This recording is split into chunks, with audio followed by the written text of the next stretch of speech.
Hello and welcome to another edition of Boots, Bovril and Bovver with me, Gordon Messino, and him, Tommy Boyd, close friends since childhood, neighbours, etc., and now still wittering on in our 70s. In today's episode, Tommy, I thought we'd look at players' nicknames from the past. And the reason I thought we'd do that is what I was thinking. There don't seem to be any nicknames anymore for players, do they? I mean, apart No. from Gaza and Wazza and, Ricey or... Yeah, I have a theory that there are plenty of nicknames that are going on behind closed doors amongst players themselves. Right. But they're not generally Because publicised like they used to be. sometimes they couldn't be. No, okay. And you also don't want to betray any rivalries or bad blood within your dressing room. Right. So if a player gets a nickname for whatever reason that is genuinely negative, and that I suspect happens quite a bit, then we'll never hear it. No. But I mean, thinking of your beloved Portsmouth, for example, in the public domain, there don't seem to be any. Schmitty, I suppose, might be for Nicholas Schmidt, very imaginatively. The manager of Portsmouth does like to use diminution of surnames as a way of being both friendly and formal, and it's very clever. For example, Segacic, Adrian Segacic, who's now a Croatian, was Australian. I've only ever seen him being referred to by Pompey's beloved manager as Segs.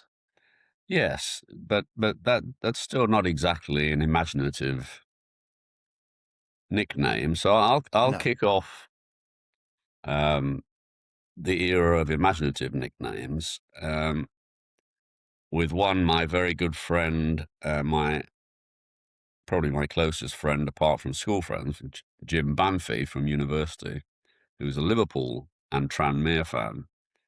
He suggested for Ron Yates. He said from the minute Ron appeared at Anfield, he was known as Rowdy. You better explain. Rowdy Yates, because at the time there was a very popular TV series called Rawhide, which had a character called Rowdy Yates,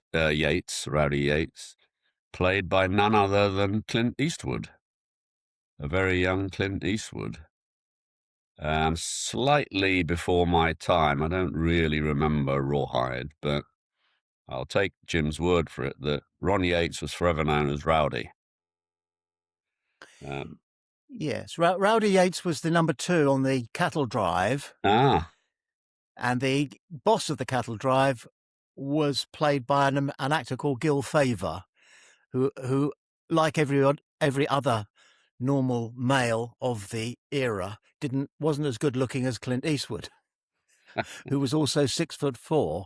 Yeah. And so he rather stole the show in every episode. And he had that way of talking as well, which singled him out as being set for stardom.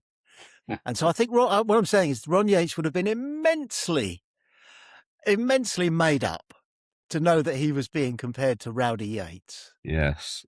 There's a great story about Ron Yates when Shankly first brought him down from Scotland. I mean, he was considered to be a giant at the time. He was only 6'2" or something. Nowadays, would have been a big lad, but not anything exceptional. And Shankly invited the press into the dressing room. There he is. Take a walk around him. Yes. See what a man mountain he is. Yeah. And I think Ron was never really a kind of, bubbly, effusive, outward-going character. He was quite a silent Ron, really, I think. But anyway. I always liked something Shankly said. He said, if you're going to win anything in England, you've got to have at least 2 Scots in the team. But no more than 4, or else you've got warfare. I think he stuck to that pretty well. I mean, Ian St. John and Ron Yates.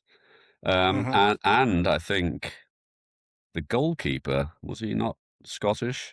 Are we allowed to give To- him his Tommy Lawrence? Tommy Lawrence, I think so. Yeah.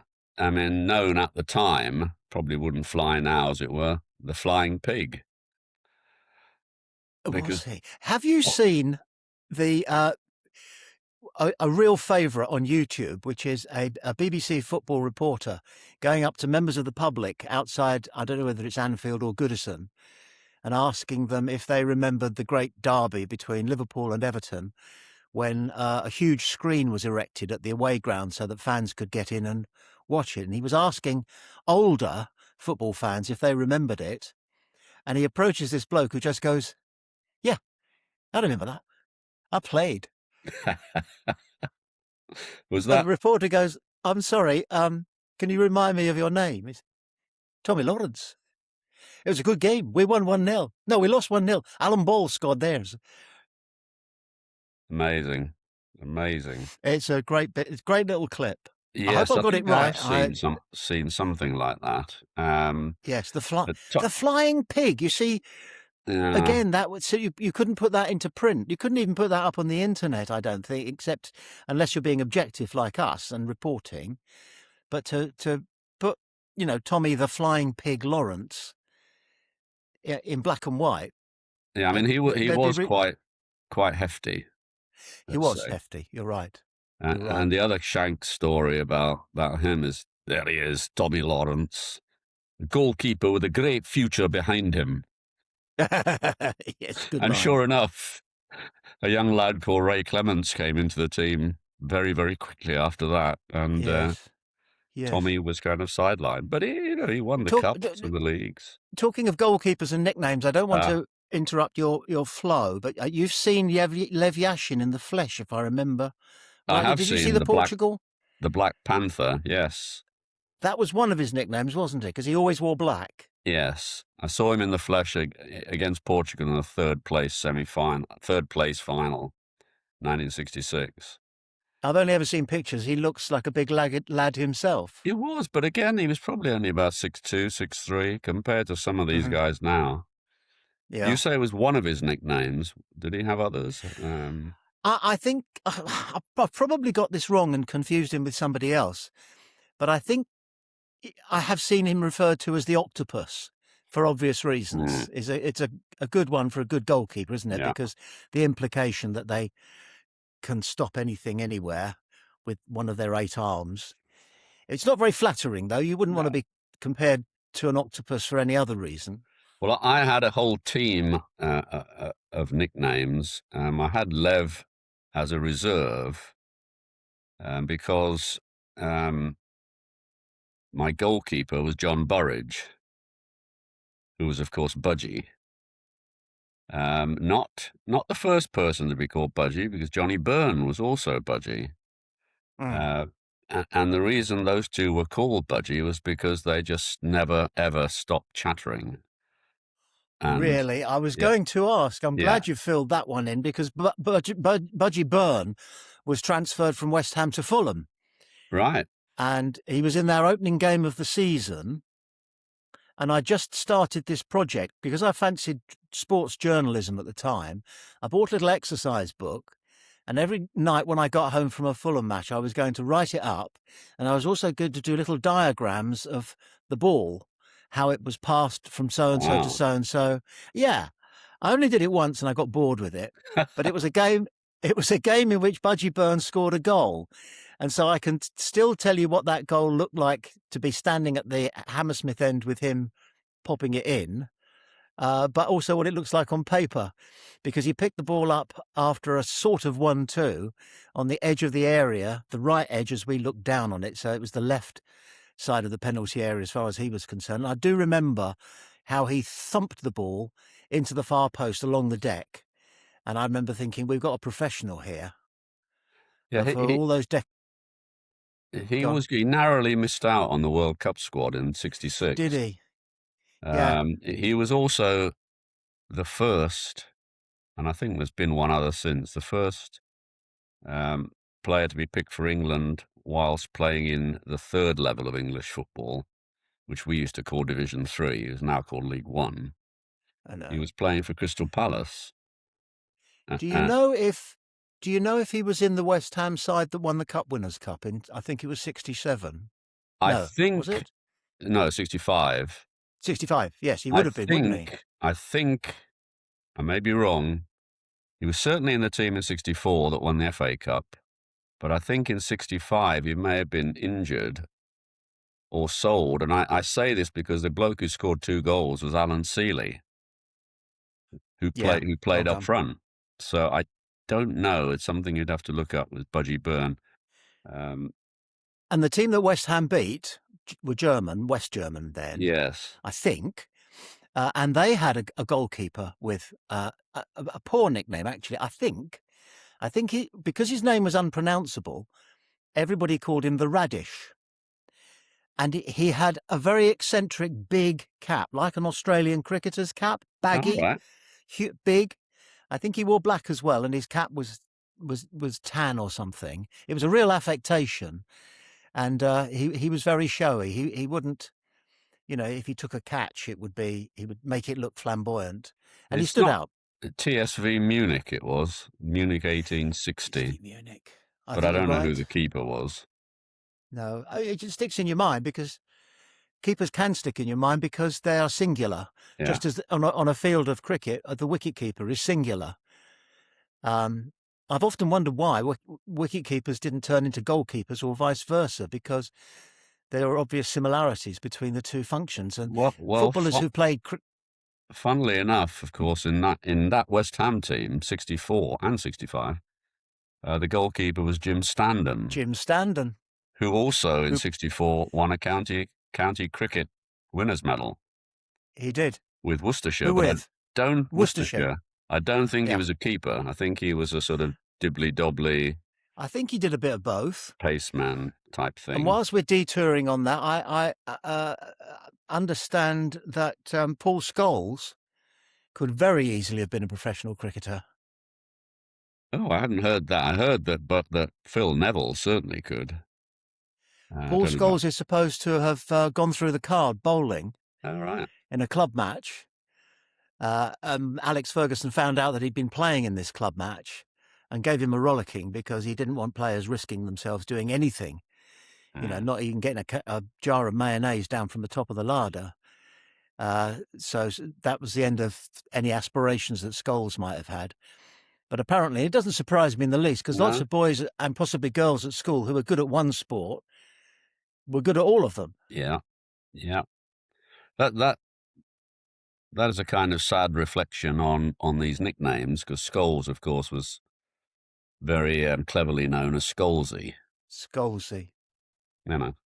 Let's my right back. I don't want to keep going to Liverpool, but right back has to be Emlyn Hughes, who was nicknamed Crazy Horse, Crazy Horse, yes. because I mean that just perfectly fit Emlyn, both his character, his Yes. personality, and the way he played football. He's good player, very good player. I mean, 67 Yes. caps or something for England. He can't be that bad.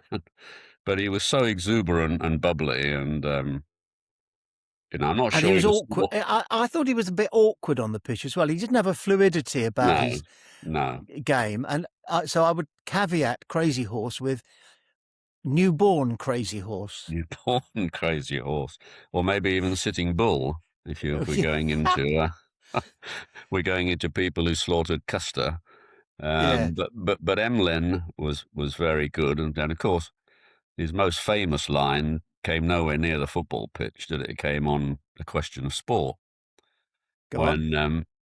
When Princess Anne was on, I think, the opposing team, and Emlyn famously said, "God, she's as fit as a butcher's dog." There was a sharp intake of breath all round, but Princess Anne Ooh. laughed it off.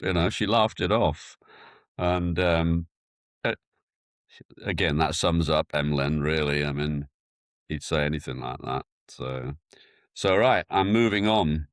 The next two are a bit predictable, but they have to be in any defence. Norman bites your legs, Hunter. I don't know who gave him that nickname, but it suited him down to the ground because that's what he did. Very good player, as we've mentioned before. And then Ron Chopper Harris, forever known as Chopper. You don't have to say Ron. Everybody knows who you're talking about. Yes, and we'll pass over that. But my fourth defender, and I've gone north of the border for this one, is John Gregg, captain of Mm-hmm. Rangers and Scotland for many years. Always known up Mm-hmm. there as Captain Blood. Um, That's very illustrative, isn't it? That one. yes, What a lovely nickname to have, yeah, because your job is almost done for you before the opening whistle, isn't it? You know. it is. I think people were very, very afraid of Captain Blood up there.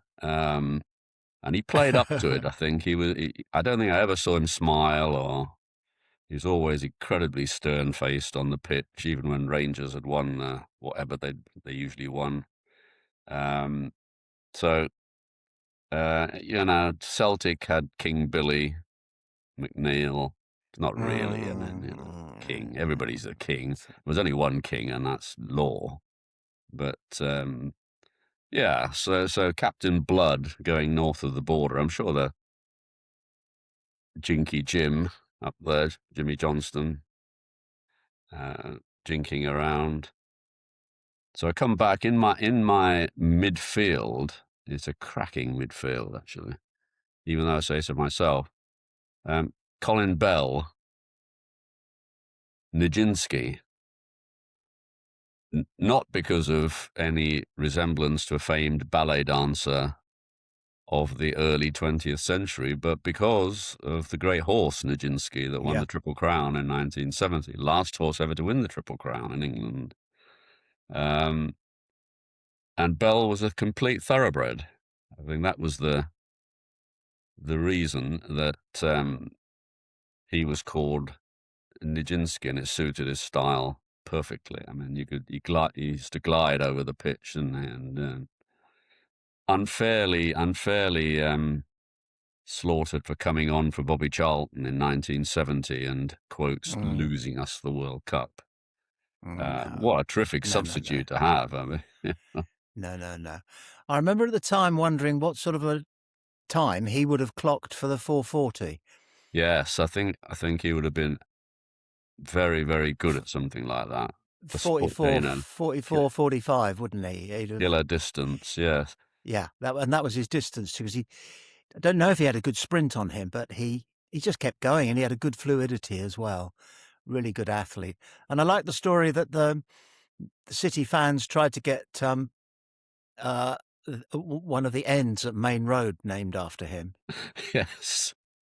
I think that wouldn't have got past the police. They spotted it. They Yeah, spotted about it. the Bell End. I actually thought Bury did call one of their ends the Bell, because he came from Bury. He was a Bury I did lad. not know that. He No, started at Bury, and in those days, you didn't move far. Your big money no, move wasn't to Real it was just up the no. road Yeah, to City. yeah. So yeah, Colin Bell. Can I have a punt and guess, since you've told us that your midfield is pretty good, is Captain Fantastic on it? He's not, actually. That's a good Oh, one. okay. Carry on. No. Back to you. No. He could. Well, I have got him down here somewhere as a reserve. But you're talking about Brian Robson. Brian Robson. Yeah, terrific player. I mean, Yes. well, I hesitate to say the last of the all-action great English players, Yes. England players, Yes. when he was fit, sadly, which he wasn't a lot of the time. But yeah, he could do everything, couldn't he? I mean, attack, Apparently, he defend. was also one of the best drinkers in the First Well, Division. that I think was possibly his downfall in the A end. gallon of beer a night, except on a Friday. I read in somebody else's biography. Yeah. A gallon of beer a night, 8 pints, and Scorer then run it up. scorer of the fastest goal in the World Cup history Yes, he was, wasn't he? against Yes. France in Yeah. 1982, when we thought, well, this is easy. We're going to win. Of course, we get Yes. knocked out. France go to the final. Not to the final, the semi-final. And they had a really good team. But yes, Captain Fantastic suited him very well. Now, mine was much more prosaic, and I think we've referred to it before, is the tank, Yes. Alan Mullery. Now, you might be able to remember this. According to Mullery, um, he was called that first at Tottenham. Somebody shouted out, "Go on, the tank," and that gave him the confidence. So he wasn't known as the tank when he was at Fulham. The story I read, and I have worked with him, but I didn't bother to confirm it because he was a bit of a remote man and he was very keen on becoming a broadcaster. So he didn't seem to want to deign to talk, No, yeah. chit-chatty stuff. But the story that I heard is that he was transferred from Fulham to Spurs for £72,000, which paid for the covering of the Hammersmith end. Ah, But his career couldn't get going at Spurs. correct. And he started to get, when the crowd start to make funny noises, if somebody passes past him, they go, "Oh, this is going to break down because it's Mullery." And then he went to take a throw in and he had to bend down right by the hoarding to pick the ball up on the cinder track or whatever it was. Yeah. And he heard an old man just go, "Go on, the tank." And according to the story, he just stood up and he thought, "Yeah, I am a bloody tank. What am I doing pussyfooting around here trying to look pretty?" Yeah. Well, I think But it he caught was on. trying to fill the steps of Blanchflower, and of course he was a completely different sort of player. Yeah, he was Yes. different player. Yes. So Yes. Yes. I'm carrying on with my Spurs theme here because of the next bloke in the midfield, John White. Yes. Rather sadly and presciently nicknamed Mm. the Ghost. Oh, The Ghost of White yeah. Hart Lane. And in fact, there's Yeah. been a recent play been put on by his son and a couple of impresarios that I don't think quite made the West End, but it got good reviews. I never saw John White play. He was already dead by the time I went to my first Right. game. But everybody I talked to who did see him play thought that nickname, was perfect for him because he would appear ghost into these spaces, Yes. and no one would know how he got there. And of Yes. course, he was a vital member of the double team. He was maybe not unlike your Martin Peters. Well, that's the next one on my list. Hey, what's going on here? Not for his, I mean, he didn't have a nickname, but he was burdened, wasn't he, by Alf Ramsey, Oh, yes. 10 years ahead of his time, and nobody 10 ever years let ahead him of his forget time. it. No. That was one of the ones that I think should have stayed in the dressing room. Yeah. Big, The only footballer whose autograph I've asked for and got, Martin Peters. He was playing, I think, in George Cohen's testimonial.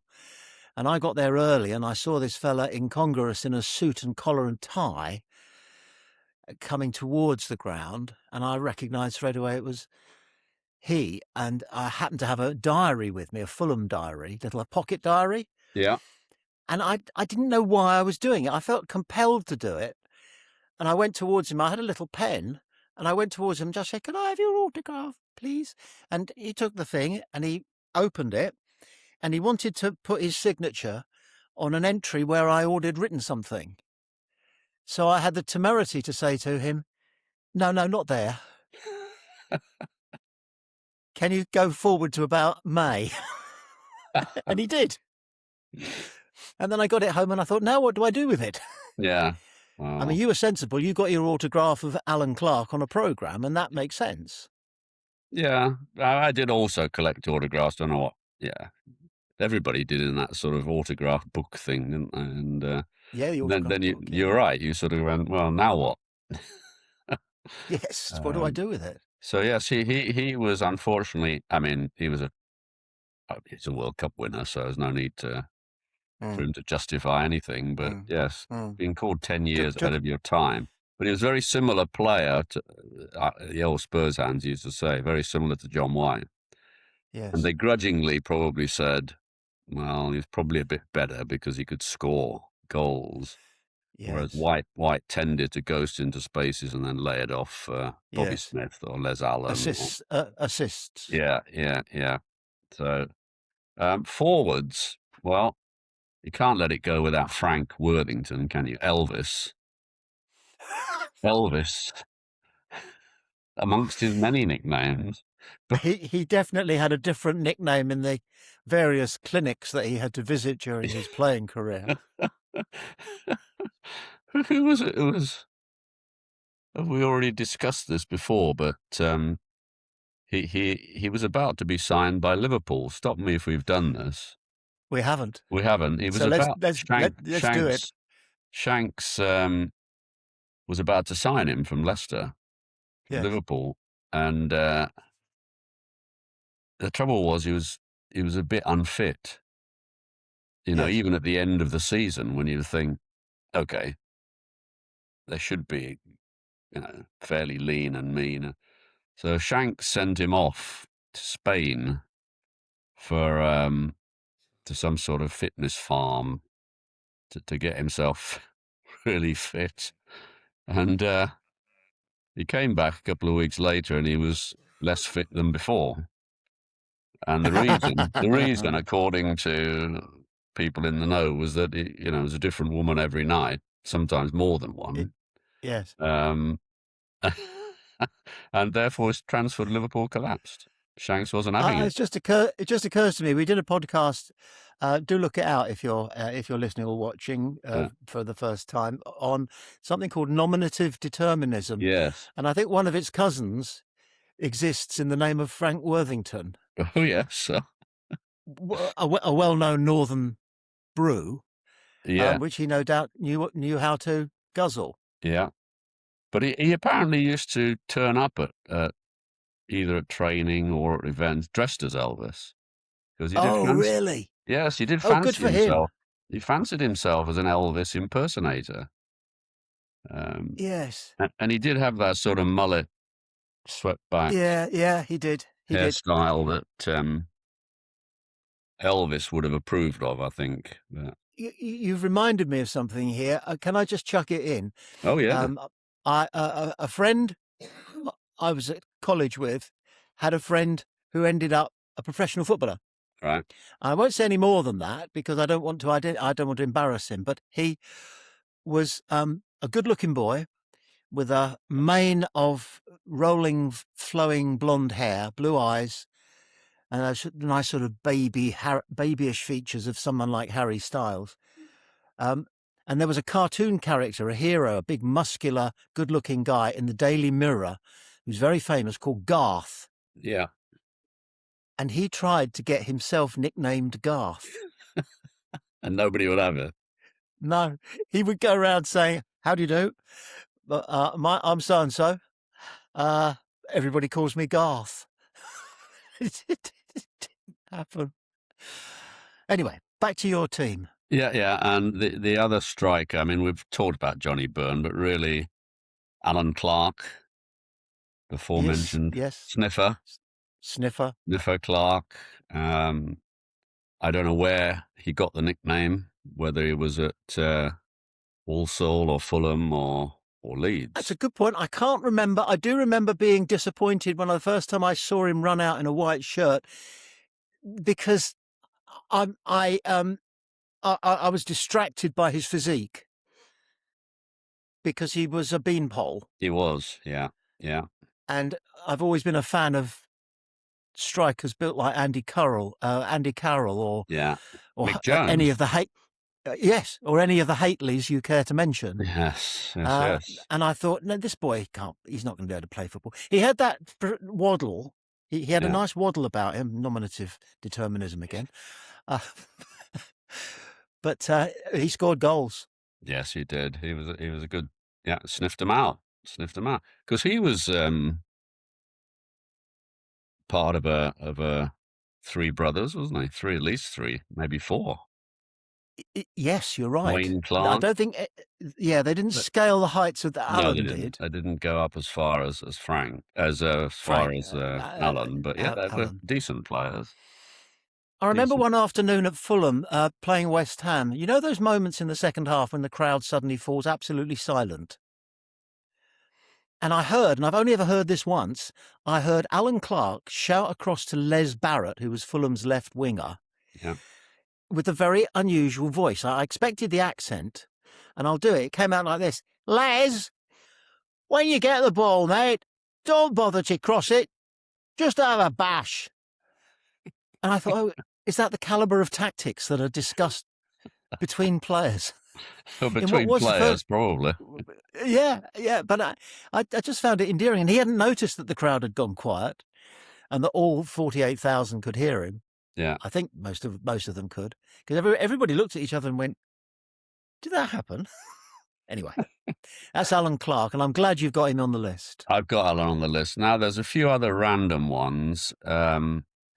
Again, indebted to my friend Jim Bamfey for the next two. They're both Liverpool. Okay. Steve Highway and Brian Hall, who both played in the Yes. early 70s. Yes. And both went to university. Very, very unusual in those days. Or, I mean, pretty unusual Yes. now, but, anywhere else, Highway may have been nicknamed Brains. Yes. But at Liverpool, he was Big Bamba. Obviously, Very good. partially because of Bamba Gascoigne and University Challenge, and partially because he was a little bit like the deer type, he sort of, the way he ran, etc. And Brian Hall, of course, was Little Bamba because he'd been to Liverpool University. Yes. And I had a connection with both of those players at Kiel. Steve Highway went to Warwick, and Kiel always played Warwick in their group stages, as it were, of the UAU. And this is a couple of years before I went, and my still very good mate John Crane, who was a first year at the time, was tasked with marking the Warwick winger, he's a fullback, just happened to be Steve Highway. Now, John's a good player, very good player, but he's blind as a bat. Without his glasses on, can't see anything, and would play by instinct and feel. Generally That's resulted in the winger being chopped down ruthlessly Oh, I see. Yes. every time he kind of tried to go through. And after about 20 minutes of this against Highway just signalled to the bench because he was semi-pro with Skelmersdale and about to get a transfer to Liverpool. Not having some bloke here breaking the leg just because he can't No. see. So he was whipped off, Yes. and John will still tell you that story with great relish.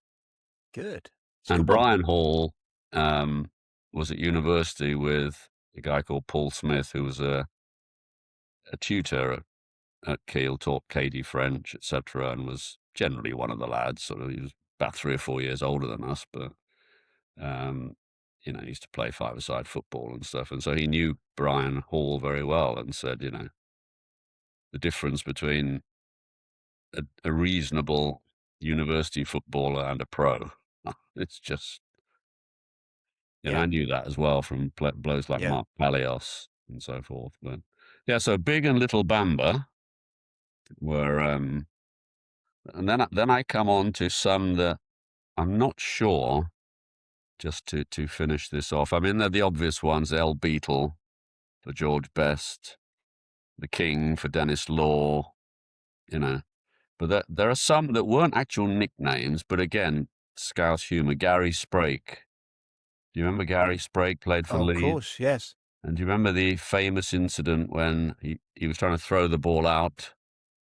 Yes. Somehow it swung around and he threw it. He tried. He tried not. He was half gone through the throw. Yeah. And decided to pull the ball back Into the net, and the into the cock net. burst out into Careless Hands, which was number one at the Very good. time, Des O'Connor.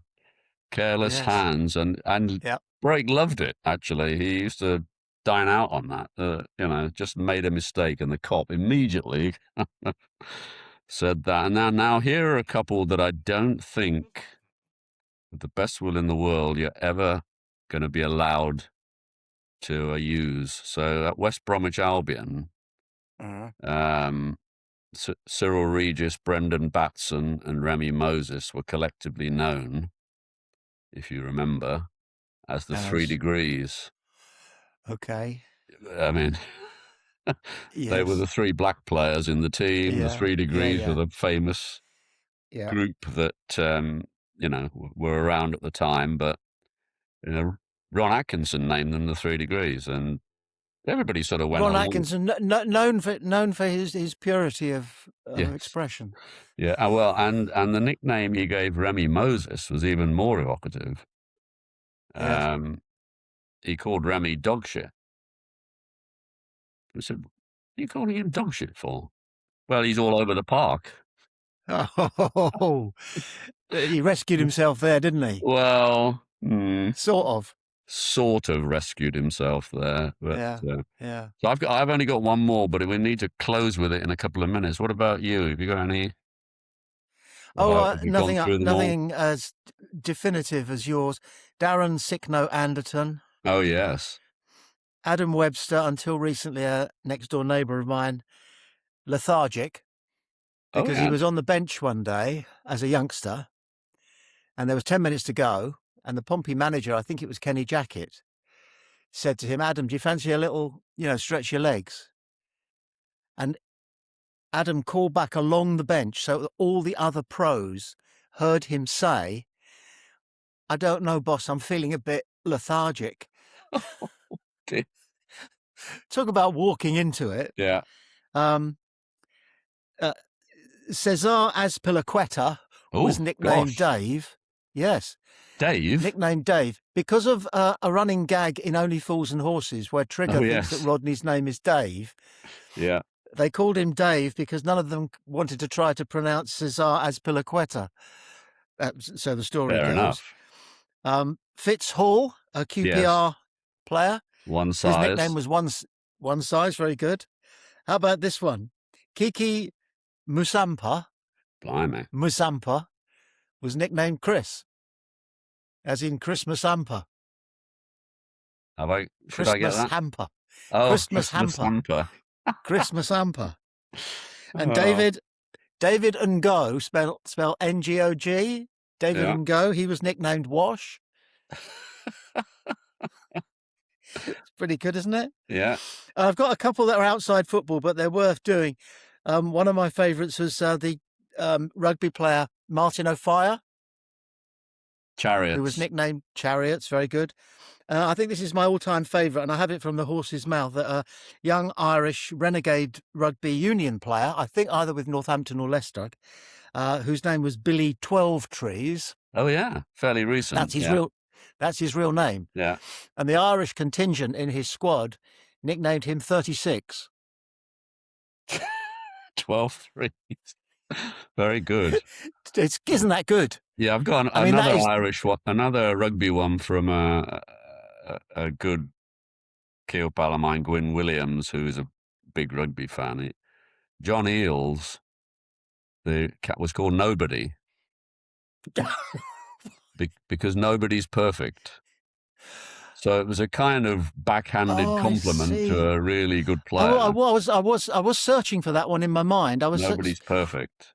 Yes. Right, I'm going to finish. We're on 39 minutes or so. That sounds good. Yep. Do you remember a player called Alex Young who played for Everton in the 60s? Yes, I do. Well, he was nicknamed the Golden Vision. And I always wondered why. I know he had blonde hair and all that. But apparently it was coined by Danny Blanchflower.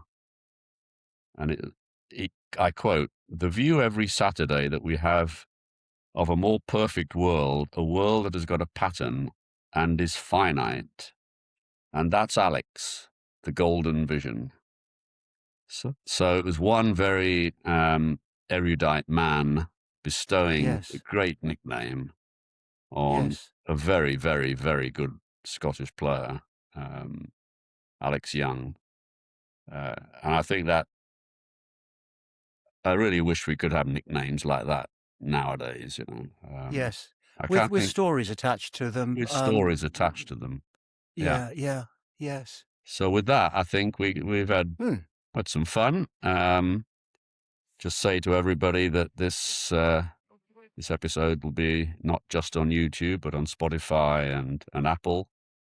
And we've got all the usual social media stuff on Facebook and X, and not quite yet on Instagram, but I'll get there. So just follow us if you can. And if not, thanks for listening or watching.